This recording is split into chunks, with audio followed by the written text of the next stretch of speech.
யோவான் சுவிசேஷம், யோவான் சுவிசேஷம் 7ஆம் அதிகாரம் 37-38 வாசிக்கும்படி கேட்கிறேன்.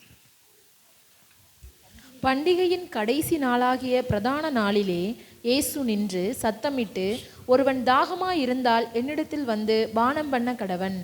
வேத வாக்கியம் சொல்லுகிறபடி என்னிடத்தில் விசுவாசமாயிருக்கிறவன் எவனோ அவன் உள்ளத்திலிருந்து ஜீவ தண்ணீருள்ள நதிகள் ஓடும் என்றார். ஆண்டவருக்கு மகிமையுண்டாவதாக. இந்த வசனம் நமக்கு பரிச்சயமான வசனங்கள் தான். இயேசு கிறிஸ்து பண்டிகையின் கடைசி நாள், பிரதானமான அந்த நாள், கர்த்தருக்கு மகிமையுண்டாவதாக. எருசலேமிலே அவர் பண்டிகைக்கு சென்றார்கள். கர்த்தருக்கு மகிமையுண்டாவதாக. அன்றைக்கு கூடார பண்டிகை. அன்றைக்கு அவங்க பண்டிகை இந்த கடைசி நாள். அவங்களுடைய பண்டிகைன்னு வச்சாச்சுன்னா ஒரு வாரம் கட்டாயம் நடக்கும். நம்முடைய பண்டிகை தான் காலையில் இருந்து 1 மணி நேரத்தில் 2 மணி நேரத்தில் எல்லாம் முடிஞ்சிடும். ஆனால் யூதர்களுடைய பண்டிகை எல்லாம் எப்படி நடக்கும்? ஒரு வாரம் நடக்கும். ஆகவே இந்த கடைசி நாளிலே தேவாலயத்திலே திரள் கூட்டம் இருக்கும்.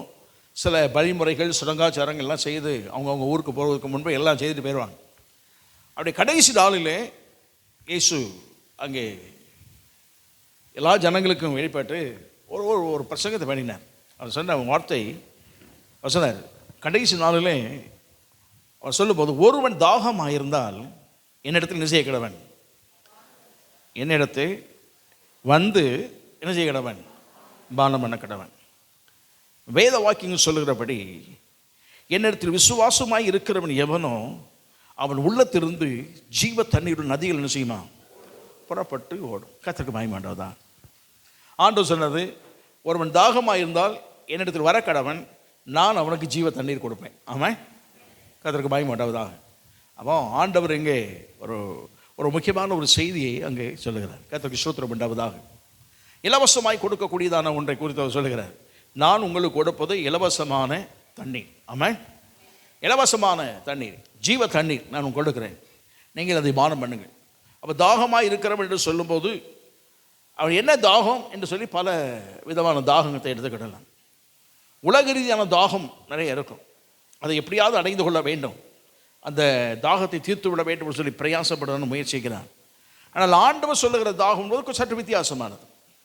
கர்த்தருக்கு மகிமையுண்டாவதாக. இயேசு ஒரு நாள் சமாரிய பெண்ணிடம் போய் கேட்டார், நான் தாகமாக இருக்கிறேன்னு சொன்னேன்.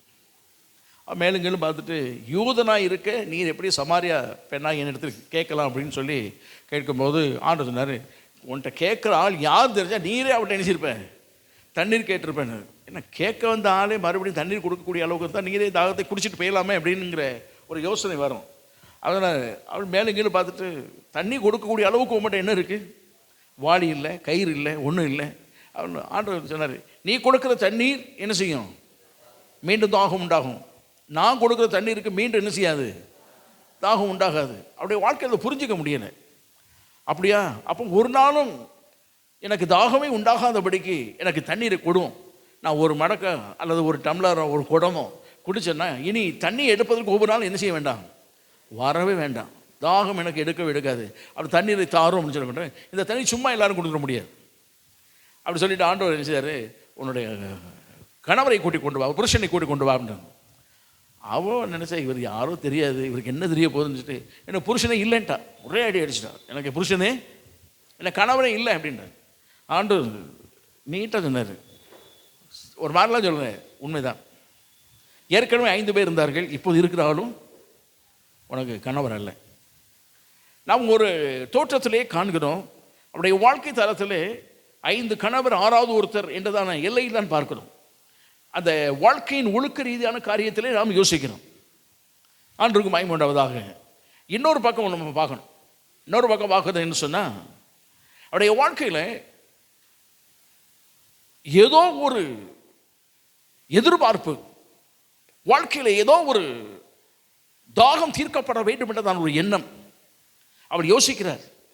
முதலாவது கணவரோடு வாழ்ந்தாள், எதிர்பார்த்த வாழ்க்கை இல்லை, உன்னை மனரமியமான வாழ்க்கை இல்லை, சந்தோஷமான வாழ்க்கை இல்லை. அவள் யோசித்து பார்க்கிறார். அவளுக்கு திருமணம் முடித்த போதும் நியாயப்பிரமாணத்தின்படியோ அல்லது ஆலய ஆராதனை முறைப்படியோ எந்த முறைப்படியோ அவளுக்கு எந்த தாகமும் இந்த கணவர் ஆலயம் அவளுக்கு கிடைக்கல. பார்த்தா அவங்க தான் தழுதிச்சிட்டு கொடுப்பாங்க, ஆனால் இவளே கொடுத்து அனுப்பிட்டான். ஆண்டுலாம் நல்ல சீட்டு கொடுப்பாங்க. ஆனால் இவன் வேண்டாம்னு சொல்லி அனுப்பிட்டு இன்னொரு தடவை திருமணம் கொடுத்தான். அவர் எதிர்பார்த்த ஒன்று இருந்தது. அந்த நபர்களுக்கு, அவரோடு இணைக்கப்பட்டதான நபர்களுக்கு தெரியலை அவர் என்ன எதிர்பார்க்கிறார் என்று அவர்களுக்கு தெரியலை. அவர்கள் உலக ரீதியான காரியத்தில் வாழ்ந்தார்கள். ஆனால் அவர் எதிர்பார்த்தார். கர்த்தருக்கு பயன் உண்டாவதாக. எதிர்பார்த்ததெல்லாம் கிடைக்கல, 5 பேர்ட்டையும் கிடைக்கல, 6வது ஒரு ஆள்கிட்ட கிடைத்தா அதையும் கிடைக்கலங்கிற ஒரு எல்லைக்கு தான் இருக்கிறார். ஆண்டவர் அதை புரிந்து கொண்டுதான், உன் வாழ்க்கையில் நீ எதிர்பார்த்த ஒரு தாகம் இருக்கிறது, அந்த தாகம் என்னிடத்தில் ஜீவ தண்ணீர் இருக்குது, பானம் பண்ணினால் உன் எதிர்பார்த்த தாகம் தீர்க்கப்பட்டுவிடும். அவனுக்கு அது புரியலை. அப்போ தான் ஆண்டு சொன்ன கணவரை கூட்டுவான்னு சொன்னோடனே இல்லைன்னு சொன்னான். ஆண்டு சொன்னார், உண்மைதான், நீ எதிர்பார்த்த அளவிற்கு 6 பேரிடமும் நீ எதிர்பார்த்த தாகம் தீர்க்கப்படவில்லை. ஆனால் ஒன்றே ஒன்று, உன் வாழ்க்கையை அர்ப்பணித்து கொடுத்துப்பார், நான் கொடுக்குற தண்ணி வாழ்க்கையின் தாகமெல்லாம் தீர்த்து விடும். ஆமாம், கர்த்தருக்கு பயன் உண்டாவதாக. அப்போ அவனுக்கு எனக்கு ஜீவ தண்ணி தாரும் என்று கேட்டார். அப்போ ஆண்டவர் சொன்ன பிறகு அவர் சொன்னார், நீ தீர்க்கதரிசி. இடைப்பட்ட சம்பாஷணைகளை அவருடைய ஆவிக்குரிய தரத்தை நல்லா பார்க்கலாம். ஆராதனை முறை அவளுக்கு தெரிகிறது, வேத வசனம் தெரிகிறது, நியாயப்பிரமாணம் தெரிகிறது, ஆலய சடங்காச்சாரங்கள் தெரிகிறது, அவங்களுக்கு ஆலயம் கெர்சி மலையில் இருக்கிறது, அந்த ஆலயத்தின் முறைமைகள் தெரிகிறது, எல்லாமே இருக்குது. ஆவிக்குரிய எல்லையிலே அவருக்கு எல்லாம் தெரிந்திருக்கிறது. ஆனால் தாகம் தீர்க்கப்படவில்லை. கர்த்தருக்கு மகிமை உண்டாவதாக. அதைத்தான் ஆண்டவர் சொன்னார், உன் தாகத்தை தீர்ப்பதற்கு என்னிடத்தில் இருக்கிறது ஜீவ தண்ணீர் என்று சொன்னார். அவர் தன் வாழ்க்கையை அர்ப்பணித்து கொடுத்த போது அந்த நேரமே அவருடைய வாழ்க்கையின் எதிர்பார்த்த ஒரு தாகம் தீர்க்கப்பட்ட உடனே நேராக சிட்டிக்குள்ளே போனான். எல்லாத்துக்கும் நான் இது நாள் வரை என் வாழ்க்கையில் நான் எதிர்பாராத ஒன்று, எதிர்பார்த்த ஒன்று, ஆனால் எதிர்பாராத நேரத்தில் எனக்கு வாழ்க்கையில் அமைந்து விட்டது. எனக்கு ஒருவர் வந்து ஜீவ தண்ணீர் உள்ள தாகம் கொடுத்து தண்ணீர் கொடுத்து என் தாகத்தை எல்லாம் தீர்த்து விட்டார். அவர் ஒருவர் அங்கே நிற்கிறார், வாருங்கள் சொல்லி எல்லாத்தையும் கூட்டிகிட்டு வந்துட்டார். அதற்கு மகிமை உண்டாவதாக. அதைத்தான் ஆண்டவர் சொல்லுகிறார், தாகம் என்பது உலக ரீதியான தாகம் அல்ல. எங்கள் ஆண்டவர் சொல்வது, நாம் ஏதோ ஒன்றை எதிர்பார்த்து கொண்டிருக்கிறோம். நம்முடைய வாழ்க்கையில் தீர்க்கப்பட முடியாத சில காரியங்கள் இருக்கிறது, அது தீர்க்கப்பட வேண்டும். தீர்க்க முடியாத பிரச்சனை இருக்கலாம், தீர்க்கப்பட வேண்டும். நாம் எதிர்பார்த்த நன்மையான ஈவுகள் இருக்கலாம், அது நன்மையான ஈவுகள் நாம் பெற்றுக்கொள்ள வேண்டும். எதிர்பார்க்கிறோம், கிடைக்கவில்லை என்றான யோசனைகள், கிடைக்கவில்லை என்றதான மனக்குமுறல்கள் நம்முடைய வாழ்க்கையில் இருக்கலாம். ஆண்டவர்கிட்ட வந்தோன்னா அவர் ஜீவ தண்ணீர் என்றதான ஒன்றிலே அவர் சகல நன்மைகளையும் வைத்திருக்கிறார். அவர் கொடுக்கும் போது நம்முடைய வாழ்க்கையில் எதிர்பார்த்த நிலையிலே எல்லா தாகமும் தீர்க்கப்பட்டு விடும். ஆமாம், கர்த்தருக்கு பயன் உண்டாவதா. அவர் சொன்னார், கடைசி நாளில் அவர் பிரசங்கம் பண்ணார். பிரசங்கம் பண்ணிவிட்டு, என்னிடத்தில் வந்தால் நான் உங்களுக்கு கொடுப்பேன், குடிக்க கொடுப்பேன். அவர்கிட்ட கேட்டால் ஒரு டம்ளர் தண்ணி கொடுப்பாரா? கர்த்தருக்கு பயன் உண்டாவதா. சரி வச்சுக்கோ. குடிக்க கொடுத்தாலும் எவ்வளோ குடிப்போம்? நம்ம குடித்தாலும் எவ்வளோ குடிப்போம்? எவ்வளோ குடிக்க முடியும்? 1 லிட்டர் குடிக்கலாம். ஆனால் அவர் சொன்னார், ஒரு டம்ளர் குடிக்கலாம், அல்லது ஒரு ஒரு ஒரு லிட்டர் மேக்ஸிமம் குடிக்கலாம். அவர் சொன்னார், நீ உள்ளே போயிட்டுன்னா வேத வசனம். அவர் சொன்னார், அவர் கொடுக்குற ஜீவ தண்ணீர் உள்ளே போகும்போது வேத வசனத்தோடு கலந்து வெளியே வரும்போது எப்படி புறப்படுமா? நதிகளாய் புறப்படுமா. எப்படி புறப்படுமா? நதிகளாய் புறப்படும் என்று சொல்லி ஆண்டவர் சொன்னார். உடைய வாழ்க்கையில் கர்த்தர் அந்த அனுபவத்தை கொண்டு வர வேண்டும் என்று விரும்புகிறார். அவரிடத்தில் வருகிற எந்த மனிதனாலும் சாதாரணமானவனாய் வரலாம், கர்த்தருக்கு மகிமை உண்டாவதாக. ஆனால் அவனை கொண்டு தேவன் அசாதாரணமான கிரியைகளை செய்வதற்கு, புதிய புதிய காரியங்களை செய்வதற்கு அவர் வல்லமையுள்ளவர் என்பதை மறைமுகமாய் வெளிப்படுத்தி காட்டுகிறார் அவர். ஆமாம், கர்த்தருக்கு மகிமை உண்டாவதாக. இந்த எல்லையிலே வேதத்தில் சொல்லப்பட்டிருக்கிறத காரியத்தில் இருப்போம் சொன்னால், நாம் குடிக்கக்கூடிய 3 வகையான தண்ணீர். நாம் குடிக்கக்கூடிய, இங்கே தான் இருக்கீங்களா? குடிக்கக்கூடிய 3 வகையான தண்ணீர். கர்த்தருக்கு மகிமை உண்டாவதாக. வாசிங்கள் ஏசாயா தீர்க்கதரிசி புத்தகம் 12ஆம் அதிகாரம் 3ஆம் வசனம் வாசிக்கும்படி கேட்கிறேன். நீங்கள் ரட்சிப்பின் ஊற்றுகளிலிருந்து மகிழ்ச்சியோட தண்ணீர் மொண்டு கொள்வீர்கள். ஆண்டவருக்கு மகிமை உண்டாவதாக. எல்லாம் நல்லா கவனிக்கப்படி கேட்கிறேன். அந்த வசனத்தை சொல்லப்படுறது, நீங்கள் ரட்சிப்பின் ஊற்றிலிருந்து மகிழ்ச்சியோடு தண்ணீர், ஒரு தண்ணீர் குடிக்க வேண்டும். அந்த தண்ணீருக்கு என்ன பேரா? ஒரு ஊற்றிலிருந்து தண்ணீர் உருவாகி வருகிறது. அந்த உருவாகிற தண்ணீரை நாம் என்ன செய்ய வேண்டுமா? மொண்டு கொள்ள வேண்டும், அதை எடுத்துக்கொள்ள வேண்டும். எடுத்து அவைகளினாலே நம்ம செய்ய வேண்டுமா? தாகம் தீர்க்கப்பட வேண்டும். ஊற்று தண்ணீரினாலே தாகம் தீர்க்கப்பட வேண்டும். இது சொல்லப்படுறது ஊற்று தண்ணீர். அதுக்கு பேர் ஆண்டவர் கொடுத்திருக்கிறார், ரட்சிப்பின் ஊற்று. ஆமாம், கர்த்தருக்கு மகிமை. ஒரு மனுஷன் தன்னுடைய வாழ்க்கையில் முதலாவது குடிக்க வேண்டிய இயேசு கொடுக்கிற இலவசமாய் கொடுக்கிற தண்ணீர் என்று சொன்னாரு. அந்த இலவசமாய் கொடுக்கக்கூடிய தண்ணீர் ரட்சிப்பின் ஊற்றிலிருந்து கொடுக்கக்கூடிய தண்ணீர் தான். ஆமாம், கர்த்தருக்கு பயன்படுவதாக. இந்த தண்ணீர் வீட்டுக்கெல்லாம் வராது, நாம தான் தேடி போகணும். ஊற்று எங்கே இருக்கிறதோ அங்கே தான் செய்ய வேண்டும், அங்கே தான் செய்யணும், போக வேண்டும். கர்த்தருக்கு பயன்படுவதாக. ஊற்று எங்கே இருக்கிறதோ அந்த எல்லைக்கு போனால்தான் தண்ணீர் கிடைக்கும். நாம் இருக்கிற இடத்துல தண்ணீரை கொண்டு வர முடியாது. ஊற்று தண்ணீர் எடுத்துகிட்டு வருவாங்க, ஆனால் எடுத்துகிட்டு வரக்கூடிய தண்ணீர் அல்ல, அவரவர் கொண்டு கொள்ளக்கூடிய தண்ணீர், அவரவர் கேட்டு பெற்றுக்கொள்ள வேண்டிய தண்ணீர் அது. கர்த்தருக்கு பயன்படும். இன்னொரு வைத்து சொல்வோம் என்று சொன்னான், ஊற்று எங்கே தோன்றியதோ அந்த எல்லையில் தான் நாம் போய் அந்த தண்ணீரை பானம் பண்ண முடியும். கர்த்தருக்கு பயன்படுவதாக. இந்த ஊற்று எங்கே தோன்றியது என்று சொன்னான், அது கல்வாரியிலே தோன்றின அற்புதமான ஊற்று. ஆமாம், சிலுவையிலே தோங்கின தேவகுமாரன். கர்த்தருக்கு பயன்படுவதாக. அந்த சிலுவையிலே தன் ஜீவனை பணைய வைத்தார், அவர் ஜீவனை கொடுத்தார்.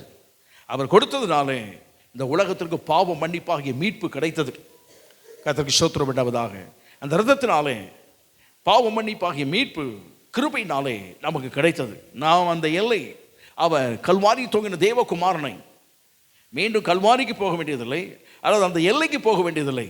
சிலுவையில் தொங்கின தேவகுமாரனை நோக்கி நம்முடைய வாழ்க்கையை அர்ப்பணித்து எந்த எல்லையாக இருந்தாலும் அவரிடத்திலே கேட்டால்தான் அவர் ஒருவர் தான் அந்த ரட்சிப்பின் ஊற்றிலிருந்து நம்முடைய தாகத்தை தீர்ப்பதற்கு, நம்முடைய பாவ வாழ்க்கை, அக்கிரம வாழ்க்கை எல்லாவற்றிலிருந்து விடுதலை கொடுப்பதற்கு அந்த தண்ணீரை கொடுக்கக்கூடிய தேவன் அவர் ஒருவர் தான். ஆமாம், இவர் ரட்சிப்பின் ஊற்று. கர்த்தருக்கு பயன் உண்டாவதாக.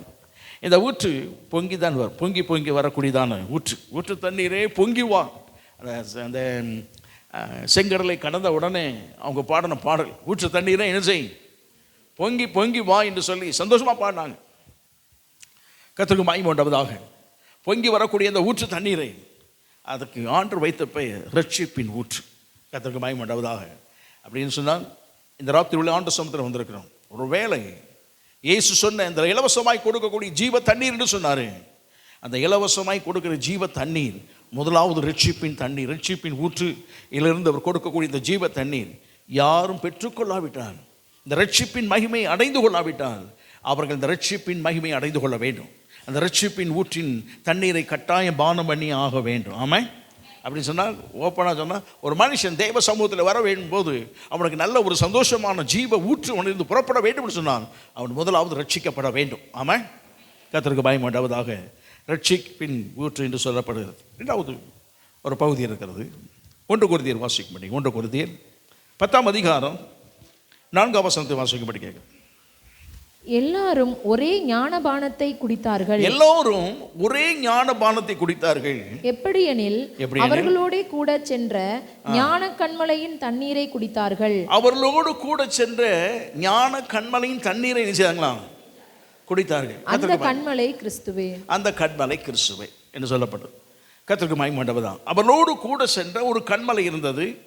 அந்த கண்மலை இருந்து புறப்பட்ட தண்ணீரை குடித்தார்கள். அந்த தண்ணீருக்கு பேர் ஞான கண்மலையின் தண்ணீர். ஆமாம், கர்த்தருக்கு மகிமை. எந்த மனிதன் ரட்சிப்பின் அனுபவத்தின், ரட்சிப்பின் ஊற்றிலிருந்து அவன் தாகம் தீர்க்கப்பட்டானோ அவனுக்குத்தான் இந்த ஞான கண்மலையின் ஊற்றை கர்த்தர் நினைச்சிருக்கிறார், அவர் வைத்திருக்கிறார். கர்த்தருக்கு பயப்படாவதாக. இன்னொரு விதத்தில் சொல்லுவோம், இவர்கள் இஸ்ரவேல் ஜனங்களுக்கு கொரிந்தியரில் அப்போஸ்தலனாகிய பவுல் எழுதக்கூடியதான ஒரு பகுதி, அவருடைய வனாந்தர பகுதியை குறித்து அவன் எழுதி கொண்டு வருகிறான் இந்த எல்லையில்.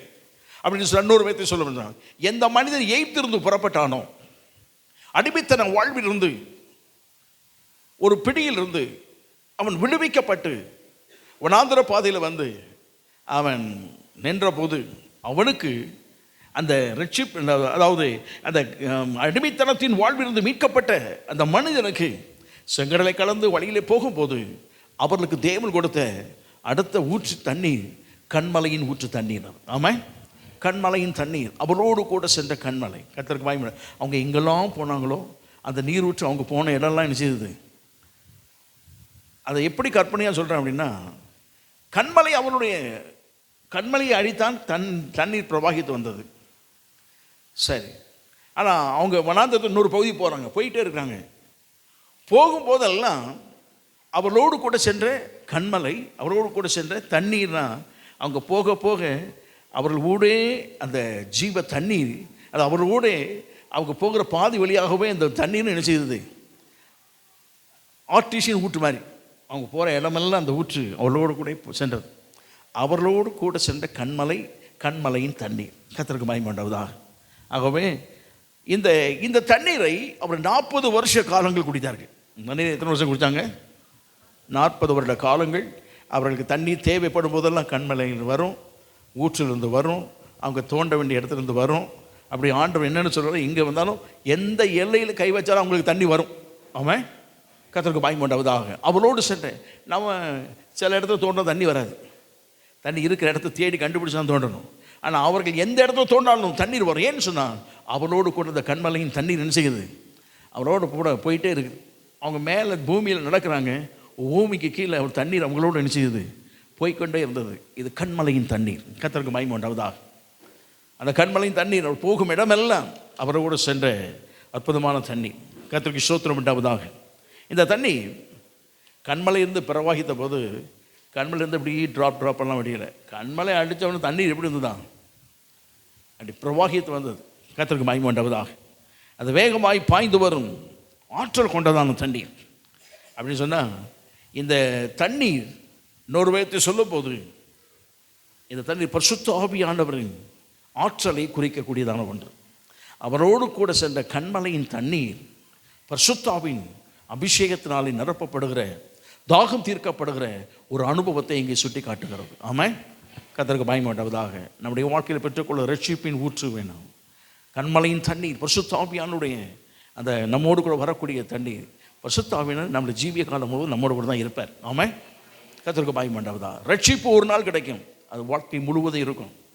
கண்மலையானவர் தண்ணீரை கொடுக்கும் போது ஆற்றலோடு கொடுக்கிற அந்த தண்ணீர் பரிசுத்த ஆவியின் வல்லமையோடு வெளிப்படுகிறபடினாலே நம்மோடு கூட ஜீவிய காலம் முழுவதும் வருவார். கர்த்தருக்கு மகிமை உண்டாவதாக. இன்னொரு தண்ணீரை குடிப்பதற்கு வைத்திருக்கிறார். 110 சங்கீதம் 7 வசனத்தை வாசிக்கும்படி கேட்கிறேன். வழியிலே அவர் நதியில் குடிப்பார், ஆகையால் அவர் தமது தலையை எடுப்பார். ஆண்டுக்கும் அந்த வசனம் வாசனை ஒரு மாதிரி தெரியும். அந்த வசனம் வாசிக்கல பாருங்க. அவன் வழியிலே என்ன செய்வாராம், தண்ணீரை குடிப்பார். சங்கீதத்தை வாசத்துக்கு போயிருக்கிறோம், இதனால இப்படி வசனம் இப்படி இருக்கு அப்படின்னு யோசிப்போம். வழியிலே தண்ணீரை என்ன செய்வாரா, குடிப்பார். சொல்ல, வழியிலே தண்ணீரை குடிப்பார். ஆகையால் அவர் தலையை என்ன செய்வாரா, வெட்டி எடுப்பார்ல. அவருடைய பொருள் கர்த்தருக்கு பயப்பட. ஆங்கிலத்தில் நல்ல பொருள் ஆங்கிலம், therefore will he lift up the head. தலையை உயர்த்துவார். தலை என்ன செய்வாரா, உயர்த்துவார். கர்த்தருக்கு மகிமை. தலை எடுப்பாருங்கிறது நமக்கு எடுப்பாருங்கிறது தமிழில் கொஞ்சம் ஒரு மாதிரி தெரியும். அதை இங்கிலீஷில் இல்லாமல் தலையை வெட்டி எடுத்துருவாங்க அப்படிங்கிற மாதிரி இருக்கு. ஆனால் ஆங்கிலம் சொல்லுவது தலையை உயர்த்துவார். அப்போ என்ன அர்த்தம் அப்படின்னா, இந்த தண்ணீர் இருக்கிறது, இந்த தண்ணீருக்கு ஊற்று தண்ணீர் ஒரு முறை தான் கொடுக்க முடியும்.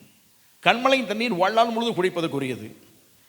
இந்த தண்ணீரை குடிக்கும் போது இயேசு கிறிஸ்து வருகை வரைக்கும் நாம் குடிக்க வேண்டியதான இந்த ஆற்று நீர் என்று சொல்லப்படுகிறது. கர்த்தருக்கு மகிமை உண்டாவதாக.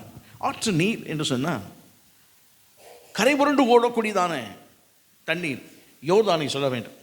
யோர்தான் எப்போதும் கரை புரண்டு என்ன செய்யும், கீழ் உள்ளது மேலும், மேல் உள்ளது கீழும், கரை புரண்டு என்ன செய்யும், அது ஓடும். ஊற்று தண்ணீர் பிரபாகித்து வரும்போது அதற்கு எல்லை கிடையாது. ஊற்றுக்கு எல்லை கிடையாது. அது ஒரு சின்ன ஒரு எல்லைக்குள்ளே தான் இருக்கும். பொங்கி வரும், நாம் எடுத்துக்கொள்ள வேண்டியது தான். எடுக்க எடுக்க தண்ணீர் என்ன செய்யும், பொங்கி வரும். தண்ணீர் பிரவாகித்து வருகிறது, அதுக்கு என்ன கிடையாது, எல்லை கிடையாது. ஆற்று தண்ணீருக்கு என்ன உண்டு, ஆறுக்கு 2 பக்கம் கரை உண்டு. ஆறுக்கு என்ன உண்டு, அது எல்லைக்கு உட்பட்டது. கர்த்தருக்கு மகிமை உண்டாவதாக. எல்லைக்கு உட்பட்டதான அந்த தண்ணீர் கர்த்தருக்கு ஸ்தோத்திரம் உண்டாவதாக. அப்படின்னு சொன்னால் கரை இருக்கிறபடினாலே 2 கரைகளுக்கு இடையே செல்லக்கூடியதான, பாய்ந்து செல்ல கரை புரண்டு ஓடக்கூடியதான அது ஒன்று. ஒருவேளை வெள்ளப்பெருக்கு நாட்களே கரையை தாண்டி ஓடலாம். ஆனால் எப்போதும் ஆற்றுக்கு என்ன உண்டு, கரை உண்டு. எல்லாம் என்ன உண்டு, கரை உண்டு. கர்த்தருக்கு மகிமை உண்டாவதாக. அப்போ என்ன அப்படின்னா, இந்த ஒரு எல்லை வைத்திருக்கிறபடினாலே ஒவ்வொரு நாளும் நம்முடைய வாழ்க்கை நம்மை சுட்டி காட்டக்கூடியது, நம்முடைய வாழ்க்கையின் அனுபவத்தை கீழிருந்து மேலாக கொண்டு வரக்கூடிய இந்த அனுபவத்தை கொண்டு வரக்கூடியதான, வாழ்க்கையை சுட்டி காட்டக்கூடியதான இந்த வேத வசனம் என்றதான ஜீவ ஊற்றினாலே நாம் நிரப்பப்பட வேண்டும், தாகம் தீர்க்கப்பட வேண்டும். ஆமென். அதான் வேதத்தில் சொல்லப்படுகிறது.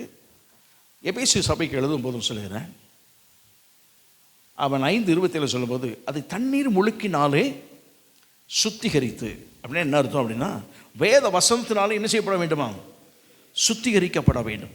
கர்த்தருக்கு பயமாண்டவதா வேத வசனத்தினால் சுத்திகரிக்கப்பட வேண்டிய அனுபவங்கள். இயேசு கிறிஸ்து ஒரு நாள் நிக்கதோமோடு பேசுகிறார்.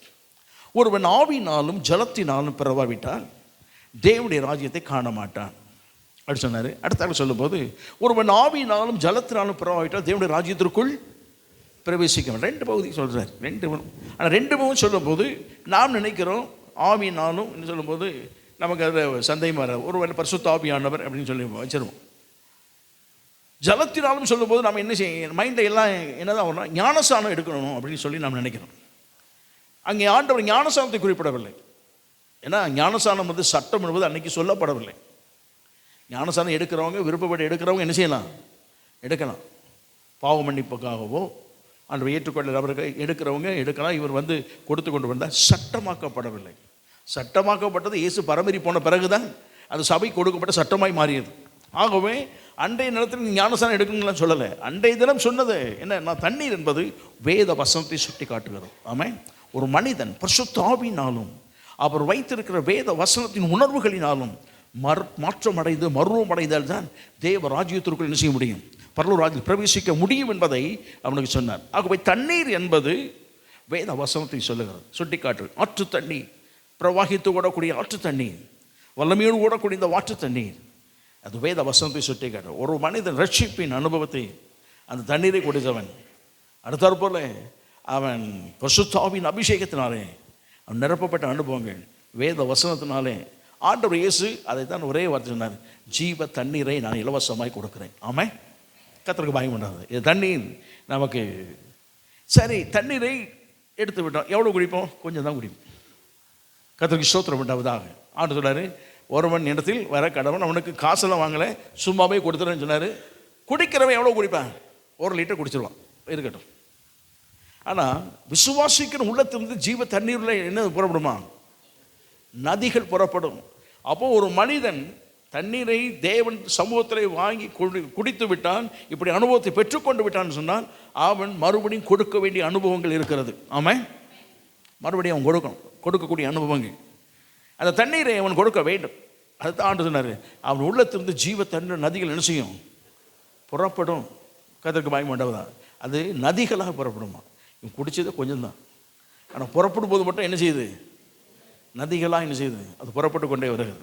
கர்த்தருக்கு பயம் வேண்டவதாக. ஊற்று தண்ணீர் ரட்சிப்புக்கும், கண்மலை தண்ணீர் பரிசுத்தாவின் அபிஷேகம். ரட்சிப்பு கனிகளில் வெளிப்பட வேண்டும், பரிசுத்தாவின் அபிஷேகம் கிரியைகளில் வெளிப்பட வேண்டும். வசனம் நாம் நடந்து போகிற வாழ்க்கையின் வழி நடத்துதல், நடந்து கொள்கிற முறைகள், நம்முடைய வாழ்க்கை தரம், இவைகளை சுட்டி காட்டுகிறது. கர்த்தருக்கு பயம் வேண்டவதாக. இதைத்தான் ஆண்டவர் இயேசு பிரசங்கித்தார். ஒன்று குடிங்க, 3 விதமான தண்ணீரை கர்த்தர் வைத்திருக்கிறார், நீங்கள் பானம் பண்ண வேண்டும். அதை குடித்தவர்கள் அந்த தண்ணீரை என்ன செய்யணும்? அவர்கள் கொடுக்க வேண்டும். கர்த்தருக்கு பயம் வேண்டவதாக. அவன் கொடுக்கக்கூடிய தண்ணீர் அவன் நாம் கொடுக்கணும் அப்படின்னா எப்படி? உதாரணப்படுத்தலாம், நிறைய உதாரணப்படுத்தலாம். நம்மிடத்திலிருந்து புறப்படுகிற தண்ணி எப்படி இருக்கணும்னா, நம்மிடத்தில் வெளிப்படும் போது அந்த தண்ணி அநேகருக்கு என்ன செய்யும்? ஆசீர்வாதமாக இருக்கணும். அப்படிங்கிறபோது ஒரு பகுதியை உதாரணப்படுத்தணும்.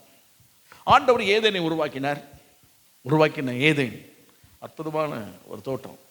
அங்கே மனுஷனை உருவாக்கினார். அங்கே ஒரு நதி வருகிறது. நதி இருந்து 4 கிளைகள் செய்கிறது, பிரிகிறது. ஒரு நதி, அந்த ஒரு நதியிலிருந்து 4 கிளைகள் செய்கிறது, பிரிகிறது. 4 கிளைகள் பிரியும் போது ஒரு நதிக்கு பைசோன், கீகோன், இதக்கேல், ஐப்ராத், ஒரு 4 நதிகள் அந்த ஏதேன் தோட்டம். இன்னொரு சொன்னால் இந்த உலகம் முழுவதும் சுற்றி பிரபாண்டமாக ஓடக்கூடிய அந்த நதிகள். கர்த்தருக்கு மகிமை உண்டாகுது. ஒரு நதி ஒன்றிலிருந்து தான் பிரிஞ்சு 4 நதிகளாய் பிரிந்து போகிறது. அந்த 4 நதிகளாய் பிரிந்து போகும்போது அதுக்கு சொல்கிறேன், ஒரு நதி போகிறது, அந்த நதியில் பொன் விளை. அந்த நதிகள் என்ன நிச்சயமா? பொன் விளை. இன்னொரு நதி போகிறது, விலையேறப்பட்ட கற்கள் நிச்சயமா உருவாக்கப்படுகிறது. மற்ற 2க்கும் ஒன்றும் சொல்லலை. 2 நதிக்கு தான் சொல்லப்படுகிறது. அது பொன் விளையும் இடம், இன்னொன்று என்ன விளையுமா? விலையேறப்பட்ட கற்கள் விலகி. அப்போ ஒரு நதியில் இருந்து தான் 4 நதிகளாய் பிரிக்கப்படுகிறது. ஆண்டவர் சொன்னார், ஆண்டவர் நம்ம கொடுத்த ஜீவ தண்ணீரை பானம் பண்ணிவிட்டோம். நம்மளிருந்து புறப்படும் போது, இந்த ஒரு எல்லையிலிருந்து புறப்படும் போது அது நதிகளாக என்ன செய்கிறது? புறப்படுகிறது. நதிகளாய் புறப்படும் போது அவருடைய கிரியை எப்படி இருக்கணும் அப்படின்னா, வாழ்க்கையின் வெளிப்படுத்தக்கூடியதான தன்மைகளை இது சுட்டி காட்டுகிறது. பொன் விளையணும். என்ன செய்யணுமா? அந்த பேச்சு எப்படி இருக்கணுமா? பொன்னா பேச்சு எப்படி இருக்கணுமா? பொன் விளையும். அந்த பேச்சில் விலையேறப்பட்ட கற்கள் இருக்கணும். அந்த நதி போகும் இடமெங்கும் ஆரோக்கியப்பட்டு என்ன செய்யணுமா? பிழைக்கணும். நதி போகும் இடமெங்கும் ஆரோக்கியப்பட்டு பிழைப்பது மாத்திரம், நதி போகிற இடமெல்லாம் செழிப்பு உண்டாகணும். ஆமென். கர்த்தருக்கு பயப்பட உண்டாவதாக. அப்போ தேவ ஜனங்களை குறித்து சொல்லும் போது, உள்ளே பெற்றுக்கொள்ளுகிற அந்த தண்ணீர், தேவனாலும் இயேசுவினாலும் பெற்றுக்கொள்ளுற தண்ணீர் நம் பெற்றுக்கொண்டு இந்த உலகத்திற்கு நாம் கொடுக்கும்போது நம்முடைய வார்த்தைகள் பொன்னால் செதுக்கப்பட்டது போல இருக்கும். ஆமாம். கர்த்தருக்கு மகிமை உண்டாவதாக. விலையேறப்பட்ட கற்கள் தான். அப்போ நம்மகிட்ட உட்காந்து பேசுறதுக்கு நம்ம சொல்லுவாங்களே, பேசினா முத்தா உண்டு, சிரிச்சா முத்தா விழப்போகுது அப்படிம்பாங்க. முத்தா இருக்கும், வார்த்தைகள்லாம் முத்தா இருக்கும். இனிமையாய் பேசக்கூடிய அந்த வார்த்தையும் விலையேறப்பட்டதாக இருக்கும். கர்த்தருக்கு மகிமை உண்டாவதாக. தாறுமாறான பேச்சுகள், தூஷணமான பேச்சுகள், அகந்தையான நடக்கைகள், விரோதமான கிரியைகள், இதெல்லாம் உள்ளேருந்து வந்ததுன்னா நம்ம குடித்தது வேறு என்னமோன்னு அர்த்தம். நம்ம குடித்தது ஒரு மாதிரி பார்க்குறீங்களே, சரி கொஞ்சம் சிரிச்சிட்டு பாருங்கள். நம்ம இடத்துல வரும்போது வீணான வார்த்தைகள், தூஷணமான வார்த்தைகள், அநியாயமான வார்த்தைகள், அவதூறான வார்த்தைகள், கோல் சொல்லும் வார்த்தைகள், மற்றவனை துக்கப்படுத்தும் வார்த்தை, இதெல்லாம் வந்தது அப்படின்னா நம்ம உள்ளே போனது வேறு ஏதோ ஒன்று உள்ளே போயிட்டுன்னு அர்த்தம். ஆனால் ஜீவ தண்ணீர் உள்ளே போச்சுன்னா இதுதான் வெளியே வரும். ஆமாம். அந்த நதிகள் புறப்படும் போது, அந்த நதிகள் புறப்பட்டு வருது, நதிகள் புறப்பட்டு வரும்போது அதை குறித்து இன்னும் பிலேயாம் சொல்லுகிறான், யாக்கோபு உன் வாசஸ்தலங்கள் எவ்வளவு இனிமையானவைகள் அப்படின்னு சொல்லிட்டு சொல்கிறான். அது எப்படி இருக்குன்னா, பரவி போகிற ஆறுகளை போல என்ன செய்யுமா? அவன் சொன்னான், பரவி போகிற இந்த நதிகளை போல, அந்த நதி போல இருக்கும் அப்படிங்கிறான். அந்த நதி எப்படி இருக்குமா? சந்தன மரங்கள் விளையுமா. அங்கே என்ன விளையுமா? சந்தன மரங்கள். அவன் குறிப்பிட்டு சொல்லுறான். அந்த நதி போகும்போது அது செழிக்கக்கூடிய இலையிலே சந்தன மரங்கள். கர்த்தருக்கு பயப்பட உண்டாவதாக. அப்போ என்ன அர்த்தம் அப்படின்னா, அவருடைய வாழ்க்கையில் என்ன செய்கிறான்? உபத்திரவங்கள் வரும்போது, சந்தன மரத்தினுடைய தன்மை என்ன அப்படின்னா, அது காய்ந்து போனால் தான் அதுக்கு வாசனையே என்ன செய்யும்? வரும். அதனுடைய தன்மை என்ன? உரைகளில் வச்சு உரைப்பாங்க. அப்படி இல்லைன்னா அது பவுடராக்கப்படும், உரைக்கப்படும். ஒரு பாடுகளுக்கு உட்படுத்தப்படும் போது அது நல்ல வாசனையான அனுபவங்களை என்ன செய்யும்? கொடுக்கும். அப்போ யாக்கோபை குறித்து அவர் சொல்லும்போது, அவன் போன இடம்லாம் அவன் பாடுபட்ட விதங்களெல்லாம் வைத்து சொல்லப்படுகிறது. நமக்கு குறிப்பிட்ட சில பகுதியெல்லாம் அடுத்தடுத்து சொல்கிறனால அடுத்தடுத்த வருஷத்தில் நடந்த மாதிரி இருக்கும். ஆனால் 20 வருஷம் பாடுபட்டிருக்கான். எத்தனை வருஷம் பாடுபட்டிருக்கான்? ஒரு விரும்பின பெண்ணுக்காக 7 வருஷம், கிடைக்கலன்னு சொன்னதுனால அதே பெண்ணை மறுபடியும் பெற்றுக்கொள்வதற்கு அடுத்த 7 வருஷம், இவனுக்கு இதற்குள்ளே குழந்தை குட்டிகள்லாம் பெற்று இந்த பிள்ளைகளுக்காக அடுத்த 7 வருஷம், ஏறக்குறைய 20லேருந்து 21 வருஷம் இணைஞ்சிருக்கிறான். அவன் போன பாதை எப்படி இருக்கும்? ஆனால் அது எல்லாவற்றிலும் ஒரு நாளும் அவன் அங்கே போய் சண்டை போட்டானோ அல்லது மாமனாட்டை எது பண்ண ஒன்றுமே செய்யலை. தேவன் என்னை இப்படி வைத்திருக்கிறார், ஆனால் ஒரு நாள் எனக்கு தீமை செய்ய மாட்டார். அவன் தன்மையெல்லாம் வெளிப்படும் போது அதான் பிலேயாம் சொல்லுகிறான், அவனுடைய வாசனை சந்தன மரத்தின் வாசனை. ஆமாம். இதாருங்களா? அப்போ சொல்கிறேன் ஒரு இடத்துல, என் வாசனை நீங்கள் என்ன செய்தீங்க? கெடுத்து போட்டீங்க. யாக்கோபின் வாசனை என்ன அப்படின்னா, இனிமையான சந்தன மரத்தின் வாசனை. ஆமாம். அப்போ நம்முடைய வாழ்க்கையிலே ஆண்டவர் நாம் உள்ளே பெற்றுக்கொள்ளுகிற இந்த ஜீவ தண்ணீர் வெளியே வரும்போது உருவாக்கப்பட வேண்டியது, பொன்னினாலே உருவாக்கப்பட வேண்டியது இருக்கிறது, வைரங்களினாலே உருவாக்கப்பட வேண்டியது இருக்கிறது, வாசனை திரவியங்களினாலே உருவாக்கப்பட வேண்டியது இருக்கிறது. ஒருவன் முகம் கொண்டுவதில்லை, இந்த எல்லைக்கு கர்த்தர் நம்மை கொண்டு வரணும். ஆமாம். அதுதான் ஆண்டவர் பிரசங்கித்து. அப்போ இயேசு பிரசங்கித்து எல்லாம் பண்ணும். உபத்திரம் என்று ஒன்று வந்தபோது சிலுவையில் தொங்கிக் கொண்டிருக்கிறார். உபத்திரம் வந்த உடனே, படுபாவிகளா, இவ்வளவு நன்மை செய்தேன் அப்படி பார்த்துருப்பாரு.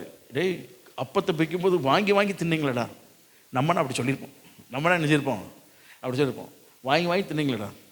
அப்போ தின்னீங்க, சோகமானீங்க, எல்லாரும் பார்த்துருப்பாரு. இப்படிலாம் இருந்துட்டு சிலுவையில் அடின்னு சொல்லி கத்துனது யாரு தான்? நீங்கள் தான்டா பாவிகளா, நீங்கள் அப்படி போயிடுவீங்க அப்படின்னா அப்போல்லாம் ஒன்றும் சொல்ல. அது ஆண்டவரை இவங்க தெரியாமல் செய்கிறாங்க. நான் யார், எப்படிப்பட்டவர், என்ன காரணம் அப்படின்னு இவர்களுக்கு என்ன செய்யலை, தெரியலை. இவர்களுக்கு நீ மன்னிக்கணும். அங்கே வரும்போதே அவருடைய வாழ்க்கை மேன்மை அடைவதற்குரிய வார்த்தை தான் வந்ததே தவிர அழிந்து போவதற்குரிய வார்த்தைகள் வரவே இல்லை. ஆமாம், கர்த்தருக்கு மகிமை உண்டாவதாக. அந்த ஜீவ தண்ணீரை உண்மையிலே நாம் பானம் பண்ணோன்னா உருவாக்கப்படும் வார்த்தைகள் வரும், கட்டு வைக்கும் வார்த்தைகள் வரும், ஆசீர்வதிக்கும் வார்த்தைகள் வரும். கர்த்தர் அநேகர் மனரமியமாக வாழ்வதற்குரிய வார்த்தைகளை கர்த்தர் நமக்கு தருவார் அவர். ஆமாம், அந்த 3 விதமான தண்ணீர்கள் 3 விதமான அனுபவங்களை நமக்கு கொண்டு வரும். ஆமாம், கர்த்தருக்கு மகிமை உண்டாவதாக. ஒரு நாட்களே கர்த்தர் அந்த ஜீவத்தை, ஒருவேளை இந்த ஜீவ தண்ணீர் எனக்கு கிடைக்கவில்லைன்னு சொன்னால் இன்றைக்கி ஜெபம் பண்ணி பாருங்கள். அந்த ஜீவ தண்ணீரால் தேவன் நம்மை நிரப்ப வல்லவர். ஆமாம், நம்ம எழுதுன்ற ஜெபம் பண்ணுவோமா?